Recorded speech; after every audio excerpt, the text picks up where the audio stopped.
If you play Wordle, you might have to change your bookmark. Soon it could take you to nytimes.com. This free game that started as a personal project just got acquired by the New York Times. The company just bought Wordle for a seven-figure sum from its creator, Josh Wardle. Lately, the game has exploded online with millions of daily players. Wordle gives you 6 chances to guess a 5-letter word. A correct letter has a yellow square. Correct letters in the correct spot have green squares. Currently, it can only be played once a day. And currently is the key. Will it stay that way? It's also free to play, but some of you told us you're worried about how this game will change.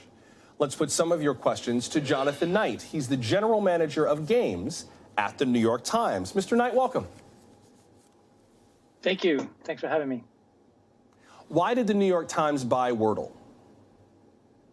We bought Wordle because it's an awesome game. It fits, really well with our portfolio of games. We have crossword, spelling bee. We're really aligned with Josh, the creator, on the type of games that we think make sense for the times. And yeah, it's like really popular. It's awesome. It fits with us, and that's the main reason we bought it. Why does Josh Wardle need the New York Times? Was there anything more to the deal besides money? I mean, what did you offer? Well, look, I don't want to speak for him, but he has said that he was a bit overwhelmed at the unexpected popularity of the game. It takes a lot of time, energy, engineers, and a team to kind of support a game that's this popular. So, he felt really great about New York Times being kind of the stewards of the game going forward. We want to, make sure that we have a great user experience. We want to be able to, make sure people's stats and streaks are maintained, and really just make sure the game has an amazing future. Forgive me for being skeptical, but what more is there to maintaining Wordle than picking a different 5-letter word every day?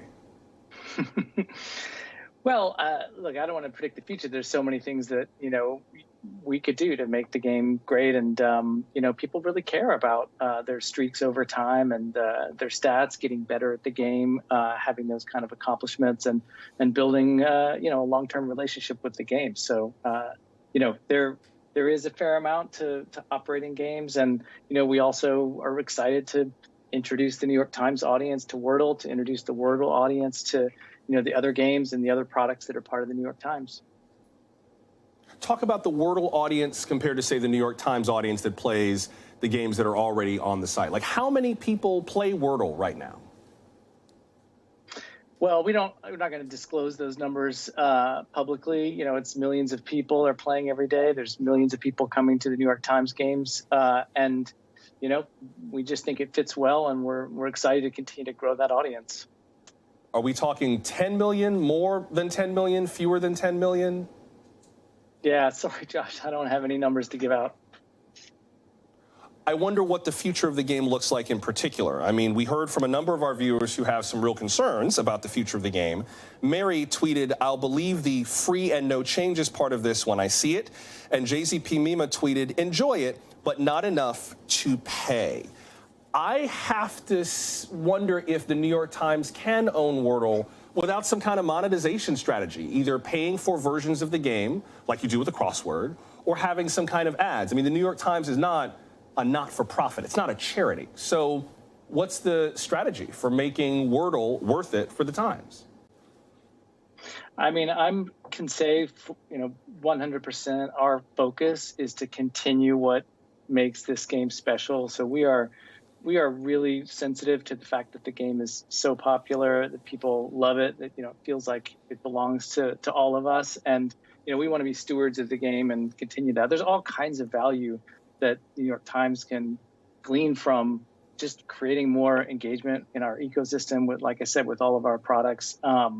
And, we're just not kind of focused right now on that. We're focused on making sure the game continues as is, making sure that people have a seamless transition when we move it over, that their stats are maintained. And, by and large, people should not notice a difference. We love the game. But will it still be a free game? Will people have to pay to play the game? When it comes to New York Times, it'll continue to be free to play. We're focused on letting people continue the same experience they have. And that's like 100% what we're thinking about right now. One more viewer response I'd like to get to. Emily writes, Wordle grew organically through word of mouth and then people sharing their little yellow and green boxes on social media. It takes 5 minutes. There's only one a day. You're not competing with anyone else, but it's in the zeitgeist. This is an ideal moment. When the New York Times ultimately slaps Wordle behind their paywall and ads, rankings, and levels and mini Wordles or whatever they do, it stops being egalitarian and becomes another New York Times product. For players who are concerned about the game not being, for lack of a better word, special anymore, having that quality it had before, how would you reassure them, briefly?